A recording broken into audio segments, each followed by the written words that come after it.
Hey, who do we got? Hey, Ellie. You were on that. What'd you think? Don't make me cry. Don't make me cry. Don't make me cry. Yeah. Yeah, what was with those people, man? I think there was just a dude who was an instigator, and he was just like, he saw that he was pushing buttons, and some people just like to push buttons. I should know. I like to push buttons. And he, I don't understand why he didn't get blocked. He kept it just under the radar to get blocked. So, like, he wasn't really saying anything offensive, but he also wasn't being supportive. So, I really thought Aaron was going to block that guy a lot earlier. Or, I don't even know if he did, eventually, if he did or if he didn't. Yeah. What are you going to do? I had fun, though. I mean, I haven't done this in a while. Hey, what's up, Adam? It's your second busker. Like, second time you're watching a busker ever? Welcome to the community. Wow. What was the first one? Man talks about delicious sandwich. Oh, this person in front of me is a piece of garbage. See, I am watching the road while doing my thing. I am a multitasker. Stand-up joke. Let's do one that I didn't do in the set since Ellie was here. Oh. Was that the one about Aaron? That's whose thing I was. Yeah, I was just at his club, and I did a set there. So let's see if I can do a joke that I didn't do on stage. What's a good one? A good one. My brother. A good one. So I got this. He was not happy. No, he was not. He was pretty angry. Which was good. He had the outlet with Busker to let it go, because I don't want him to, like, start tearing down the walls he just painted. So, all right, let's see what we got. I got this cat, and the way he lets me know that he is hungry in the morning is he spits in my fucking mouth. I didn't know cats could spit, but he climbs up on me, he hovers right above me, and he doesn't just spit. It's like a bully spit. It's like, when like the kids would sit on your shoulders, or you would sit on kids' shoulders and just let one hang, and you're just like, and he spits right in my mouth. He had to do that because what he used to do was just stand right on my chest. And this is a 18-pound cat. 18 pounds. So I could hear my ribs cracking under the pressure, and I'd be like, okay, kitty, I'll feed you now. So I'd feed him, and this jackass, I mean, he learns it from me because, like I said before, I like to push buttons. But he would look at the food, and he'd look at me, look back at the food, and then he would walk away. What a jackass. Eventually he'd come back and he'd eat it, but he just wanted to show me that he had dominance over me. So to get him back, whenever he's like resting, I will, I would roll him around on the bed, and he doesn't care for that. So, and he swings at me. The number one thing you gotta know about a cat is cut its nails as much as you can. Don't denail him, because it's literally cutting the finger off from about here on. But you gotta cut the nails, because this cat swung at me, and he caught me in the palm of my hand, and I could feel him entering me. And I screamed, "You're inside me!" Then I spent about 2.5 hours on a rape hotline. But it all worked out. He's my little boy. He's my little kitty boy. And I love him. And that's the cat bit. Also, I'm a coin collector. I don't know if you could... I look like a menacing individual, but I'm not. I collect coins. So I'm about to do 20 straight minutes on my coin collection. Here we go. Fuck the nickel, right? Big fat bastard. twice the size of a dime, but half the value. Who do you think you are, you fat bitch? Running around like you rule in the pocket? You're nothing. I heard recently they made the decision to put Harriet Tubman on the $20 bill, and first it was going to be the $10 bill. They're like, I don't think that's going to make enough people happy. We're going to put it on the 20. And I was good. I was really happy. A woman and a black woman, very progressive for the Treasury Department. Not very progressive in stuff that they've done in the past. I don't know if you've seen the penny, but they put Lincoln on the brown coin. They said, "Oh, you freedom? Now you gotta look like a quack, quack, quack." The Penguin was apparently head of Treasury at the time, and so now they put him on. And the three finalists that I heard were Harriet Tubman, Susan B. Anthony, and Rosa Parks. And the first thing I thought when I heard Rosa Parks is like, oh, they're gonna put her on the back. But no, they took Harriet Tubman. Very good of them to do that. I like the way they all fall apart at the end there. And speaking of falling apart, I'm down to one viewer. Hooray! I win. I win, I win, I win. I could do more stand-up. Yay! Let's see what else I got sitting around. There's a singer out there. His name is Randy Newman, and he's got a song out there called "Short People." It goes, if you're not familiar with it, it goes, "Short people got no reason. Short people got no reason to live." And it sounds harsh, but it's really actually about racism, comparing how silly it is to hate somebody because of their height to how silly it is to hate somebody because of the color of their skin. But it really didn't hit the mark. Everybody thought he was making fun of short people, so he never did it again. And it's a shame, because Randy Newman could have single-handedly erased racism. Eracism. He could have done. Maybe he should have been like a little bit more on the nose, like, don't want no short Negroes round here. No, that wouldn't have worked either. Now that I heard it out loud, that's probably not the way he should have gone. Good for you, Randy Newman. Play with your little toys. Yay. Yeah. How about that? It's you know, because the middle, the breakdown is like something like, "Some people are just the same as you and I." So like, they're like, he's calling himself on his own BS in the middle of the song. And there you go. But everybody thinks he doesn't like short people. And that's just not true. He loves them shorties. Following, I will follow you. Follow you on Busker. If you create a broadcast, I might listen to it, or I won't. My beautiful voice. Thank you.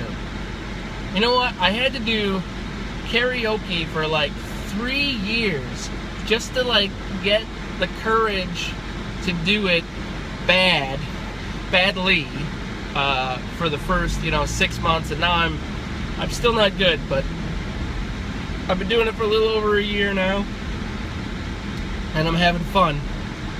And I know that it's tough to get paid doing stand-up, but I still like it. That's why I still edit television in my spare time. Hey, Thomas Prince. Princey, Prince-a-lo, Princey, Principality. What's going on? I'm gonna follow Tommy Prince. Oh, I already am. What up, Tommy? Is it okay if I call you Tommy? Can I call you Daddy? Yeah. So there it is. So I did karaoke for 3 years, And then every once in a while I would kind of throw in a joke, like right before the song came on, and that's how I got the courage to do stand-up. So it takes all kinds of things to do stuff with people. I think I'm in a turn-only lane. I am. Nothing like stand-up on the street, talking to people that you meet on the internet. I used to do chat rooms a lot when I was a kid. I loved the chat rooms. And one day, me and my buddy were over, and we're like, "Hey, let's be mischievous children." Because I was like 14, 15 when the internet started being big and popular. So we created a screen name. We're like, all right, we're going to go into the kids' chat rooms just for kids, and we want to mess with these kids. Not mess with them, but mess with them. Not mess, but mess. So I created a screen name, which I actually still have to today, called No Santa 69. So right away they'd be like, "What do you mean there's no Santa? Why?" These kids had to be way too old to believe that Santa still existed, but I don't know, we thought we were being funny. So I created No Santa, and of course they're like, "Well, we gotta put something on the end of it. 69, dudes!" It was so bad.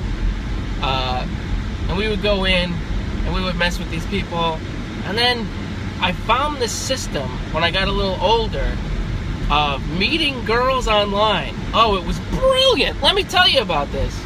Oh, thanks. That'll be up soon. I'll send a link out.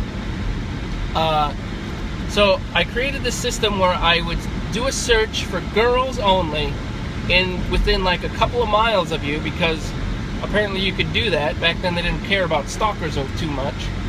And then I clicked on show most recently online. So I might get girls that are still on America Online at the time. And then you could just instant message them out of nowhere, out of the blue. They would just get this instant message, and they would talk to you. And the message I would send, oh no, it would be like an email. And I would send it would just say "hey" in the subject and "hello" in the body of it. And they would be like, oh, I wouldn't say anything bad, strange, or anything. I would save that for later. And I got dates off of that. Real, actual dates with real human women people. And I think I dated 2 girls off of that with 2 somewhat semi-long relationships. And I enjoyed it. I enjoy dating women. It's nice when you can date a woman. It's so nice. Never dated a man. I'm not against it. It's just one time I was in a play and I had to get kissed by a man, which I was like, whatever, it's a play. I'm comfortable in my own sexuality, I don't care. And he had 5 o'clock shadow, and he scraped the hell out of my face. And I was like, what the hell's going on here? Now I understand all these women's troubles with men's. I was like, oh, you dirty men, shave your face! Or at least have a nice, soft beard like me. And the women love stroking it. Oh, am I gonna let everybody in? Is that my deal? Alright, go ahead. I'm letting everybody in apparently today. Today is the day I let everyone in. And then this guy is gonna come in too. Sure, why not? Go, everybody gets to come in today. I'm that guy. See, he's in a Caprice. So it says police enforcer, and it's unmarked, which was crazy. Yesterday, there was the shooting, the murder-suicide at UCLA. And every 10th car, now a bicyclist wants to go in front of me. Sure, everybody. Every 10th car was an unmarked squad car going towards the campus so that they could hopefully stop this person from shooting more people. And unfortunately, or fortunately, however you want to put it, there was only 2 people shot, the shooter and the victim. But then they found another victim somewhere else. This is some great stand-up. UCLA shooting, great stand-up. Who do we got? We got Femme Foodie. Fermented Foodie. Hey there, Fem Foodie. Quickest hello. Bedtime. Oh, are you in Yugoslavia? Is Yugoslavia still a thing? Fem Foodie. Fermented Foodie. Fee-fi-fo Foodie. Fa-fa Foodie. I can go on forever. Oh, UK. Is there a difference between UK and what do you... Oh, I do stand-up, and I edit Emmy Award-winning television, and sometimes I throw water balloons full of pee at little Filipino boys. No, I don't do that. That would be my dream job. I get paid to throw water balloons full of piss at Filipino boys. Yay! No, that's wrong. Don't do that. Don't ever do that. We're trying to repair relations with the great nation of Philippine. Is that the great nation of Philippine? I don't know. I couldn't even point it out on a map. I could. It's around Samoa, isn't it?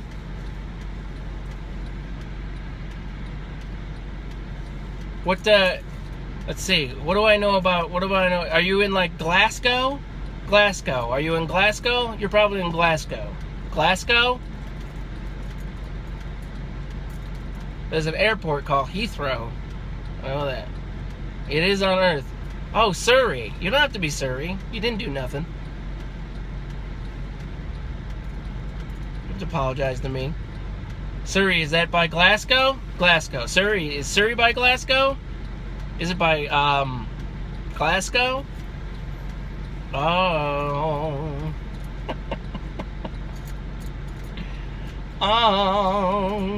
Heathrow? Is Glasgow by Heathrow? Surrey. Heathrow? Glasgow. South of London. Piccadilly. I know Piccadilly. There's a square there. Glasgow's in Scotland. Oops. Sorry. See, I don't know. Like, is the Britain and UK the same thing? I just don't know. United Kingdom, does that include Wales and Scotland?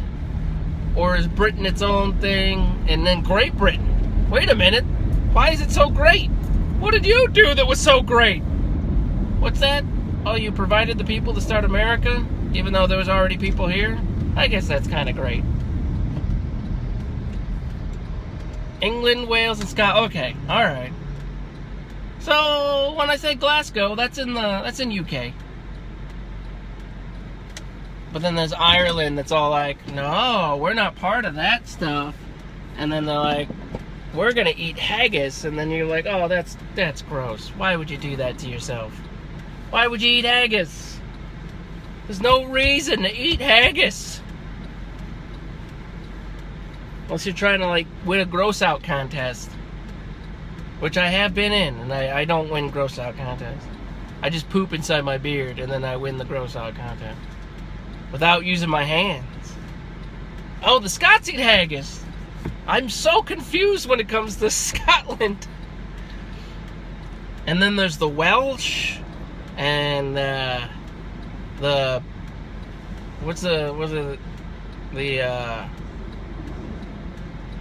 Queen and stuff. They do stuff. And they all hang out. And Canada's somehow loosely related. I don't know, do they still pledge allegiance to the Queen, for which she stands, for the United Kingdom? One crowned, under glob, with a lot of paperwork. We had somebody and then they left. Oh well. I am home from my, let's see if I can do a quick joke for you to wrap the whole thing up. Oh, my glove! Quick stand-up joke. So I have this condition called sleep paralysis. And I don't know if you know what this is, but it's when you wake up in your bed, but only in your mind. And you can't move your arms or legs or anything. And you're in a comatose state, and you think to yourself, well, this is it. I'm going to be a vegetable for the rest of my life. It's scary as all get out. So one, you know, and then finally you wake up with a little bit of a shake, and sometimes with like a little bit of a noise, like, ah! Depends on how hard you're trying to get out of it. I had sleep paralysis on a plane once, and a guy looking like me, all of a sudden in the middle of a flight going, woo! Well, that shit doesn't go over too well. You got 5 or 6 people behind you going, let's roll! That was a 9/11 joke. All right, well, Michael, I will see you later. I have to go in my house and eat my lunch, pet my kitty, sing my songs, pay my bills. I will see you on the flip-flop.